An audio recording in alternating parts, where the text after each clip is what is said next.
Welcome back to banddirector.com. I thought I would give you a little bit of a personal insight into the process that I go through in composing a piece. It's a rather personal process. It is a very personal process actually for every composer, and every composer does things much differently, I'm sure, than I do. But one thing that a composer needs, or at least I need before I can sit down and compose a piece, is some kind of a mindset or some sort of a mood. This piece is going to be somewhat celebratory, this piece that I'm writing, the New Century or Century Variants. So you have to have that feeling of celebration when you sit down. If you're writing a lament or something in memory of somebody, of course you have to have that particular mindset. You also have to be you have to be of healthy mind and healthy body when you're composing. If you don't feel good, if something's bothering you, you're not going to get anything done. Composing for me starts at the piano keyboard, either at the real piano, the acoustic piano, or at the synthesizer. Sometimes it works very well for me to have a certain sound on, a trumpet sound or a clarinet sound, if I'm thinking about a particular theme being played by one of those instruments. Having the sound on sometimes is very inspirational. But basically, it starts at the keyboard, and it's an improvisational method. I sit there and I start to improvise. It always starts with melody, usually with me. Sometimes it starts with harmonic progression and so forth, but it usually starts with melody. A lot of people think of me as a tune composer, that there's always melody in my pieces, but that's where I start. I think I can think of so many great melodies. I tell my students here at Central that there should be like a top 50 list of the greatest melodies ever written. And I strive with my pieces to get a melody that maybe would make that top 50 list. So melody is very, very important to me, and I can sit for maybe an hour just improvising at the piano and then saying, "Oh, this works," and then writing it down and sketching it.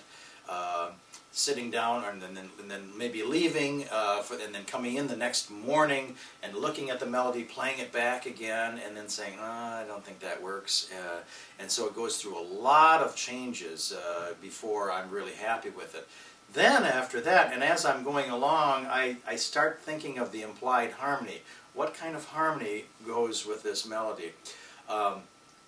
And now, at my point in my career, I'm also thinking of orchestration or color when I'm playing this. It's not just, I'm not hearing it just on the piano. If I'm writing a band piece, I've got to start thinking, got to be inside the band, I've got to start thinking band color. So I'll think like, oh, this is French horns, or this is clarinet, or this is a sweet solo by the oboe. This didn't happen overnight. This is not anything innate in my character at all. This happened over a number of years, just writing so much for band that now I can sit down at the keyboard and actually hear how this is going to sound for band. So that takes a long time, but it is an improvisational method. I get enough sketched on paper by hand, and I have enough of an idea how it's going to be scored. Then I sort of skip the middleman. In the old days when I was a student, I would score everything out on a condensed score before I'd even go to the full score. But I kind of skip that middle process, and as soon as I have enough done, I go right to the full canvas, so to speak, to the full score, and start with. Of course, I'll start with that melody, and I'll start with the instrument that I know it's going to be scored in, maybe the horns or something, and then I start playing things back through the synthesizer here, and sit there and then be very critical of what's been written, and then say, oh, you know, that I think there needs to be another instrument along with the horns, and then fill in the harmony and so forth.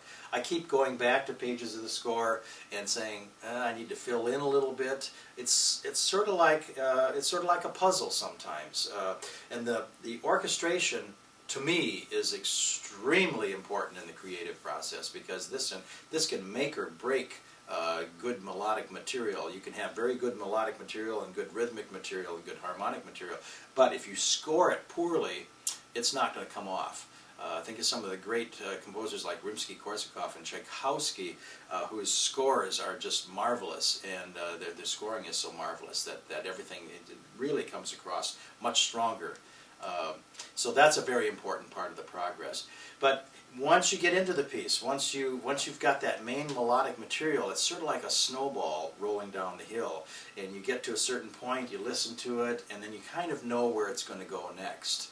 And the more you get into it. Another little quirk of mine is that when I'm well into the piece, then I start to think about the ending.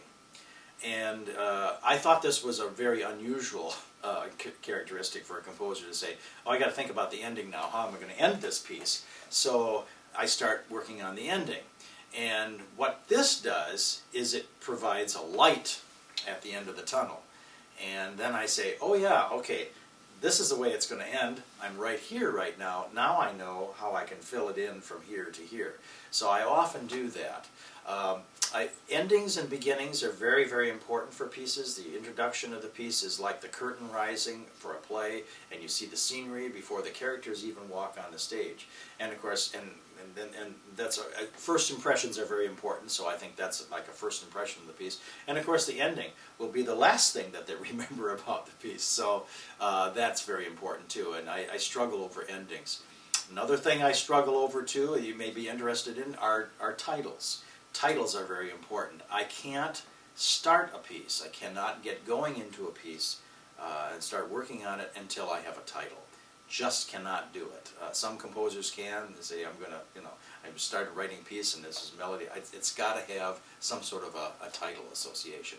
So that may give you a little bit of insight into my process, and in future segments here, as this piece develops, I'll kind of tell you the process that I went through with each one of these variations, either from an orchestration standpoint or from a compositional standpoint. But so I look forward to that, and I'll see you later.